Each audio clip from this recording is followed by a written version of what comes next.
ತುಂಬ ದಿನಗಳಾಗಿತ್ತು ಒಂದು ಒ T T recommendation video ಮಾಡಿದೆ. ಸೊ ಈ ಗ್ಯಾಪ್ನಲ್ಲಿ ಒಳ್ಳೊಳ್ಳೆ ಸಿನಿಮಾಗಳು ಒ ಟಿ ಟಿಯಲ್ಲಿ ಬಂದಿದ್ದಾವೆ. ಸೊ ಇವುಗಳಲ್ಲಿ you must watch best recent O T T ಮೂವೀಸ್ಗಳನ್ನು ಒಂದು ಸಾರಿ ಅವುಗಳನ್ನು ಈ ವಿಡಿಯೋದಲ್ಲಿ ಕಣ್ಣಾಯಿಸ್ಕೊಂಡು ಬರೋಣ. ಸೊ ಬನ್ನಿ, let's begin to the video. ವಾಲ್ 2 ಇದು ಅಯ್ಯನ್ ಮುಖರ್ಜಿ ಅವರು ಡೈರೆಕ್ಟ್ ಮಾಡಿ ಕೃತಿಕ್ ರೋಷನ್ ಹಾಗೆ ಜೂನಿಯರ್ NTR, ಕಿಯಾರಾ ಅದ್ವಾನಿ ಅವರು ಮೈನ್ ಲೀಡ್ರಲ್ಲಿ ಆ್ಯಕ್ಟ್ ಮಾಡಿರುವಂಥ ಸಿನಿಮಾ. ಇನ್ನು ಈ ಸಿನಿಮಾ ಹಿಂದಿಯಲ್ಲಿ ಬಂದಂಥ YRF ಸ್ಪೈ ಯೂನಿವರ್ಸ್ನಲ್ಲಿ ಬರುವಂಥ ಒಂದು ಸಿನಿಮಾವಾಗಿದೆ. ಇನ್ನು ಸಿನಿಮಾದಲ್ಲಿ ಏಜೆಂಟ್ ಕಬೀರ್ ಈ ರಾನ ಸ್ಪೆಷಲ್ ಆಫೀಸರ್ ಈಗ ಇಂಡಿಯಾದ ವಿರುದ್ಧ ನಿಂತಿರ್ತಾನೆ. ಅದು ಯಾಕಂದರೆ ಇದು ಬರೀ ಅವನಿಗೆ ಒಂದು ಅಂಡರ್ ಕವರ್ ಆಪರೇಷನ್ ಆಗಿರುತ್ತೆ. ಸೊ ಇವಾಗ ಕಬೀರ್ ಮಾಡ್ತಾ ಇರೋ ಮಿಷನ್ ಯಾವ ರೀತಿಯದ್ದು, ಹಾಗೆ ಈ ಮಿಷನ್ನ ಇವನೊಬ್ಬನೇ ಹೇಗೆ ಕಂಪ್ಲೀಟ್ ಮಾಡ್ತಾನೆ, ಈ ಪ್ರೋಸೆಸ್ನಲ್ಲಿ ಯಾರೆಲ್ಲ ಬರ್ತಾರೆ, ಏನೆಲ್ಲ ನಡೆಯುತ್ತೆ ಅನ್ನೋದೇ ಸಿನಿಮಾದ ಮೇನ್ ಸ್ಟೋರಿ. ಇನ್ನು ಇದರಲ್ಲಿ ದೊಡ್ಡ ದೊಡ್ಡ ಸ್ಟಾರ್ ಆ್ಯಕ್ಟರ್ಸ್ ಇದ್ದರೂ ಕೂಡ ಸಿನಿಮಾದಲ್ಲಿ ಇರುವಂಥ ಕಂಟೆಂಟ್ ತುಂಬ ವೀಕ್ ಆಗಿರೋದ್ರಿಂದ ಈ ಸಿನಿಮಾ ಒಂದು ಎಬೋ ಆ್ಯಾವ್ರೇಜ್ ಸಿನಿಮಾ ಆಗಿರುತ್ತೆ. ಇನ್ನು ಈ ಸಿನಿಮಾ ಸಿಗೋದು ನೆಟ್ಫ್ಲಿಕ್ಸಲ್ಲಿ ಓನ್ಲಿ ಹಿಂದಿ ಆ್ಯಂಡ್ ತೆಲುಗು ಲ್ಯಾಂಗ್ವೇಜಲ್ಲಿ ಸಿಗುತ್ತೆ. ಮಿರಾಯ್ ಇದನ್ನು ಕಾರ್ತಿಕ್ ಕಟುಮಣಿ ಅವರು ಡೈರೆಕ್ಟ್ ಮಾಡಿರುವಂಥ ತೆಲುಗಿನ ಒಂದು ಫ್ಯಾಂಟಸಿ ಅಡ್ವೆಂಚರ್ ಸಿನಿಮಾ. ಇನ್ನು ಸಿನಿಮಾದಲ್ಲಿ ಇಲ್ಲಿ 9 ಗ್ರಂಥಗಳಿರ್ತವೆ ಆ್ಯಂಡ್ ಎಲ್ಲ ಗ್ರಂಥಗಳು ಕೂಡ ಅದರದ್ದೇ ಆದ ಸೂಪರ್ ಪವರ್ ಇರುತ್ತೆ. ಈಗ ಎಲ್ಲ ಗ್ರಂಥಗಳನ್ನು ಒಂದೊಂದು ಗ್ರೂಪ್ ಪ್ರೊಟೆಕ್ಟ್ ಮಾಡ್ತಾ ಇರುತ್ತೆ. ಆದರೆ ಅವುಗಳನ್ನು ಈಗ ವಶಪಡಿಸ್ಕೊಂಡು ಅದರಲ್ಲಿರೋ ಸೂಪರ್ ಪವರ್ನ ತಗೊಳ್ಳೋಕ್ಕೋಸ್ಕರ ಒಬ್ಬ ವಿಲನ್ ಬರ್ತಾನೆ. ಸೊ ಮುಂದೆ ಆ ಗ್ರಂಥಗಳನ್ನು ಆ ವಿಲನಿಂದ ಕಾಪಾಡೋರು ಯಾರು, ಹಾಗೆ ಸೊ ಈ ಪ್ರೋಸೆಸ್ನಲ್ಲಿ ಏನೆಲ್ಲ ಆಗುತ್ತೆ, ಹಾಗೆ ಯಾರೆಲ್ಲ ಬರ್ತಾರೆ ಅನ್ನೋದೇ ಸಿನಿಮಾದ ಮೇನ್ ಸ್ಟೋರಿ. ಇನ್ನು ಸಿನಿಮಾದಲ್ಲಿ ಇರುವಂಥ VFX ಹಾಗೆ ಆ್ಯಕ್ಷನ್ ಸೀನ್ಸ್ಗಳು ತುಂಬ ಚೆನ್ನಾಗಿರುತ್ತೆ. ಅದರಲ್ಲೂ ಸಿನಿಮಾದ ಸೆಕೆಂಡ್ ಹಾಫ್ನಲ್ಲಿ ಬರುವಂಥ ಸೀನ್ಸ್ಗಳು ತುಂಬ ಚೆನ್ನಾಗಿರ್ತವೆ. ನೀವೇನಾದರೂ ಒಂದೊಳ್ಳೆ ಸೂಪರ್ ಹೀರೋ ಮೂವಿನ ನೋಡ್ಬೇಕು ಅಂದ್ಕೊಂಡಿದ್ರೆ ಈ ಸಿನಿಮಾ ಒಂದೊಳ್ಳೆ ಆಪ್ಷನ್ ಆಗುತ್ತೆ, ನೋಡಿ. ಇನ್ನು ಈ ಸಿನಿಮಾ ಈಗ ಜಿಯೋ ಹಾಟ್‌ಸ್ಟಾರಲ್ಲಿ ಕನ್ನಡ ಲ್ಯಾಂಗ್ವೇಜಲ್ಲೇ ಸಿಗುತ್ತೆ. ಮದರಾಸಿ ಇದನ್ನು AR ಮುರುಗದಾಸ್ ಅವರು ಡೈರೆಕ್ಟ್ ಮಾಡಿರುವಂಥ ಚಿತ್ರ. ಇನ್ನು ಇದರಲ್ಲಿ ಶಿವಕಾರ್ತಿಕೇಯನ್ ಹಾಗೆ ರುಕ್ಮಿಣಿ ವಸಂತ್ ಅವರು ಮೈನ್ ಲೀಡ್ರಲ್ಲಿ ಆ್ಯಕ್ಟ್ ಮಾಡಿರುವಂಥ ಚಿತ್ರ. ಇನ್ನು ಸಿನಿಮಾದ ಮೇನ್ ಕ್ಯಾರೆಕ್ಟರ್ ಆದ ರಘು ಸೂಸೈಡ್ ಮಾಡ್ಕೊಳ್ಳೋಕ್ಕೆ ಟ್ರೈ ಮಾಡ್ತಾ ಇರ್ತಾನೆ. 1-2 ಸರಿ ಕೂಡ ಸೂಸೈಡ್ ಅಟೆಂಪ್ಟ್ ಕೂಡ ಮಾಡಿರ್ತಾನೆ. ಸೊ ಈ ರೀತಿ ಜೀವದ ಮೇಲೆ ಆಸೆನೇ ಇಲ್ಲದೆ ಇರೋ ಇವನನ್ನು NIA ಅವರು ಎತ್ತಾಕೊಂಡು ಹೋಗಿ ಒಂದು ಆಪರೇಷನಲ್ಲಿ ಯೂಸ್ ಮಾಡ್ಕೊತಾರೆ.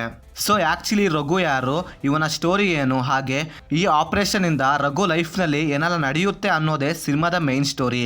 ಇನ್ನು ಸಿನಿಮಾದಲ್ಲಿ ಬರುವಂಥ ಆ್ಯಕ್ಷನ್ ಸೀನ್ಸ್ಗಳು ಹಾಗೆ ಲವ್ ಸೀನ್ಸ್ಗಳು ತುಂಬ ಚೆನ್ನಾಗೇ ಇರ್ತವೆ. ಆದರೆ ಸಿನಿಮಾದ ಸ್ಟೋರಿನೇ ಕೂಡ ತುಂಬ ನಾರ್ಮಲ್ ಕಮರ್ಷಿಯಲ್ ಮೂವಿ ಥರನೇ ಇದೆ. ಸೊ ಆದ್ದರಿಂದ ಇದನ್ನು decent one time watchable movie ಅಂತೀನಿ.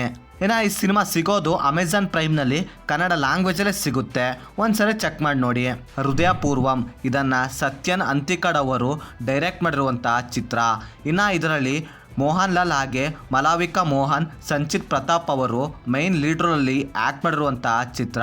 ಇನ್ನು ಸಿನಿಮಾದ ಹೀರೋ ಆದ ಸಂದೀಪ್ ಬಾಲಕೃಷ್ಣನ್ಗೆ ಆಗ ತಾನೇ ಹಾರ್ಟ್ ಪ್ರಾಬ್ಲಮಿಂದ ಹಾರ್ಟ್ನ ಟ್ರಾನ್ಸ್ಫರ್ ಮಾಡಿರ್ತಾರೆ. ಆ್ಯಂಡ್ ಈಗ ಅವನಿಗೆ ಹಾರ್ಟ್ ಡೊನೇಟ್ ಮಾಡಿದ ವ್ಯಕ್ತಿಯ ಮಗಳಿಂದ ಅವಳ ಎಂಗೇಜ್ಮೆಂಟ್ಗೆ ಇನ್ವಿಟೇಷನ್ ಬಂದಿರುತ್ತೆ. ಸೊ ಮುಂದೆ ಆ ಎಂಗೇಜ್ಮೆಂಟ್ಗೆ ಸಂದೀಪ್ ಪುಣೆಗೆ ಹೋಗ್ತಾನೆ. ಆ್ಯಂಡ್ ಅವನು ಅಲ್ಲಿಗೆ ಹೋದಾಗ ಅಲ್ಲಿ ಏನೆಲ್ಲ ನಡೆಯುತ್ತೆ, ಹಾಗೆ ಅಲ್ಲಿ ನಡೆಯೋ ಕೆಲವೊಂದು ಇನ್ಸಿಡೆಂಟಿಂದ ಅವನ ಲೈಫ್ನಲ್ಲಿ ಏನೆಲ್ಲ ಚೇಂಜಸ್ ನಡೆಯುತ್ತೆ ಅನ್ನೋದೇ ಸಿನಿಮಾದ ಮೇನ್ ಸ್ಟೋರಿ. ಇನ್ನು ಸಿನಿಮಾದಲ್ಲಿ ಮೇನ್ ಸ್ಟ್ರೆಂತ್ ಅಂದರೆ ಸಿನಿಮಾದಲ್ಲಿರುವಂಥ ಕೋರ್ ಕಾನ್ಸೆಪ್ಟ್ ತುಂಬ ಚೆನ್ನಾಗಿದೆ.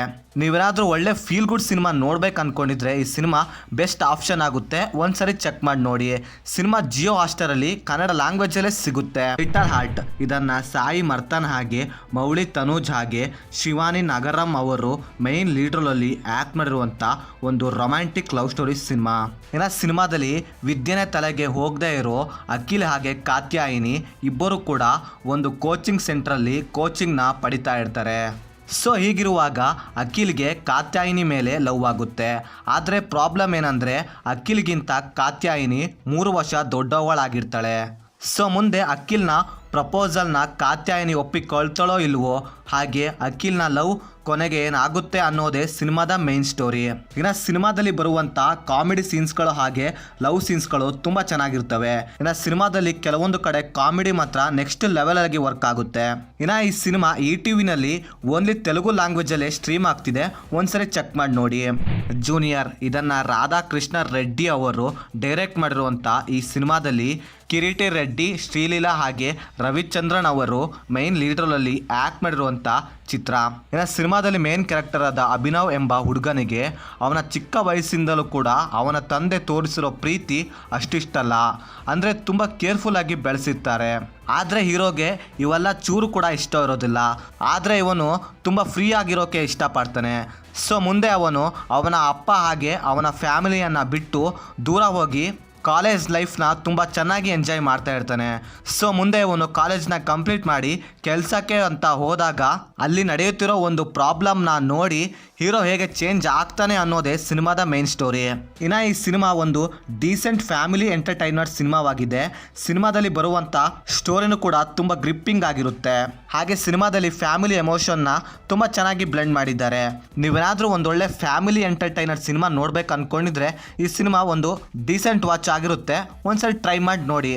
ಸಿನಿಮಾ ಅಮೆಜಾನ್ ಪ್ರೈಮ್ನಲ್ಲಿ ಕನ್ನಡ ಲ್ಯಾಂಗ್ವೇಜಲ್ಲೇ ಸಿಗುತ್ತೆ. ಹೌಸ್ಮೇಟ್ಸ್ ಇದನ್ನು ಶಿವಕಾರ್ತಿಕೇಯನ್ ಅವರು ಪ್ರೊಡ್ಯೂಸ್ ಮಾಡಿರುವಂಥ ತೆಲುಗಿನ ಒಂದು ಹಾರರ್ ಫ್ಯಾಂಟಸಿ ಸಿನಿಮಾ. ಸಿನಿಮಾದ ಹೀರೋ ಆದ ಕಾರ್ತಿಕ್ ಅವನ ಚಿಕ್ಕ ವಯಸ್ಸಿನಿಂದಲೂ ಕೂಡ ಒಂದು ಬಾಡಿಗೆ ಮನೆಯಲ್ಲೇ ಇರ್ತಾನೆ. ಸೊ ಇವಾಗ ಅವನು ಪ್ರೀತಿಸಿದ ಹುಡುಗಿಯನ್ನು ಮದುವೆ ಆಗೋಕ್ಕೋಸ್ಕರ ಒಂದು ಫ್ಲ್ಯಾಟ್ನ ತಗೊತಾನೆ. ಸೊ ಮುಂದೆ ಇವರಿಬ್ಬರು ಮದುವೆ ಆದ ನಂತರ ಇಬ್ಬರು ಕೂಡ ಅದೇ ಮನೆಯಲ್ಲೇ ಇರ್ತಾರೆ. ಆ್ಯಂಡ್ ಸ್ಟಾರ್ಟಿಂಗ್ನಲ್ಲಿ ಎಲ್ಲವೂ ಕೂಡ ಸರಿಯಾಗಿರುತ್ತೆ. ಆದರೆ ಹೋಗ್ತಾ ಹೋಗ್ತಾ ಆ ಮನೆಯಲ್ಲಿ ಮಿಸ್ಟೀರಿಯಸ್ ಘಟನೆಗಳು ನಡೆಯೋಕ್ಕೆ ಸ್ಟಾರ್ಟ್ ಆಗುತ್ತೆ. ಸೊ ಇವರ ಮನೆಯಲ್ಲಿ ಏನೆಲ್ಲ ಪ್ರಾಬ್ಲಮ್ಗಳು ನಡೀತಿದೆಯೋ ಅದೇ ಪ್ರಾಬ್ಲಮ್ಗಳು ಸ್ಟ್ರೇಂಜರ್ ಫ್ಯಾಮಿಲಿ ಆಗಿದ್ದ ರಮೇಶ್ ಫ್ಯಾಮಿಲಿಯಲ್ಲೂ ಕೂಡ ನಡೀತಾ ಇರುತ್ತೆ. ಸೊ ಮುಂದೆ ಈ ಪ್ರಾಬ್ಲಮ್ನ ಈ ಎರಡು ಫ್ಯಾಮಿಲಿ ಸೇರಿ ಹೇಗೆ ಸಾಲ್ವ್ ಮಾಡ್ತಾರೆ ಅನ್ನೋದೇ ಸಿನಿಮಾದ ಮೇನ್ ಸ್ಟೋರಿ. ಇನ್ನು ಸಿನಿಮಾದಲ್ಲಿ ಇರುವಂಥ ಸ್ಟೋರಿ ಹೊಸದಾಗಿ ಇಲ್ಲ ಅಂದರೂ ಸಿನಿಮಾದ ಪ್ರೆಸೆಂಟೇಷನ್ ಹಾಗೆ ಎಕ್ಸಿಕ್ಯೂಷನ್ ತುಂಬ ಚೆನ್ನಾಗಿದೆ. ಆ್ಯಂಡ್ ಆಲ್ಸೋ ಕಾಮಿಡಿನೂ ಕೂಡ ತುಂಬ ಚೆನ್ನಾಗಿ ವರ್ಕ್ ಆಗಿದೆ. ನೀವೇನಾದರೂ ಒಂದೊಳ್ಳೆ ಡೀಸೆಂಟ್ ಟೈಮ್ ಪಾಸ್ ಮೂವಿನ ನೋಡ್ಬೇಕು ಅಂದ್ಕೊಂಡಿದ್ರೆ ಈ ಸಿನಿಮಾ ಒಂದು ಆಪ್ಷನ್ ಆಗುತ್ತೆ, ಒಂದ್ಸರಿ ಟ್ರೈ ಮಾಡಿ ನೋಡಿ. ಇನ್ನು ಈ ಸಿನಿಮಾ ZEE5ನಲ್ಲಿ ಕನ್ನಡ ಲ್ಯಾಂಗ್ವೇಜಲ್ಲೇ ಸಿಗುತ್ತೆ, ಒಂದ್ಸರಿ ಚೆಕ್ ಮಾಡಿ ನೋಡಿ. ಸೊ ಈ ವಿಡಿಯೋದಲ್ಲಿ ಇಷ್ಟು ಮೂವಿಗಳು ಸಾಕು ಅನ್ಕೊಂತೀನಿ, ಯಾಕಂದರೆ ವಿಡಿಯೋದ ಲೆಂತ್ ಜಾಸ್ತಿ ಆಗುತ್ತೆ, ಅದಕ್ಕೋಸ್ಕರ. ಇನ್ನೂ ಕೂಡ ಒಳ್ಳೊಳ್ಳೆ ಸಿನಿಮಾಗಳು OTTಯಲ್ಲಿ ಬಂದಿದೆ, ಅವುಗಳನ್ನು ಮುಂದಿನ ವಿಡಿಯೋದಲ್ಲಿ ಕವರ್ ಮಾಡ್ತೀನಿ. ಸೊ ಅಲ್ಲಿ ತನಕ ಈಗ ಹೇಳಿರೋ ಲಿಸ್ಟ್ನಲ್ಲಿ ಯಾವುದಾದ್ರೂ ಸಿನಿಮಾನ ಮಿಸ್ ಮಾಡಿದರೆ ಒಂದ್ಸರಿ ಚೆಕ್ ಮಾಡಿ ನೋಡಿ.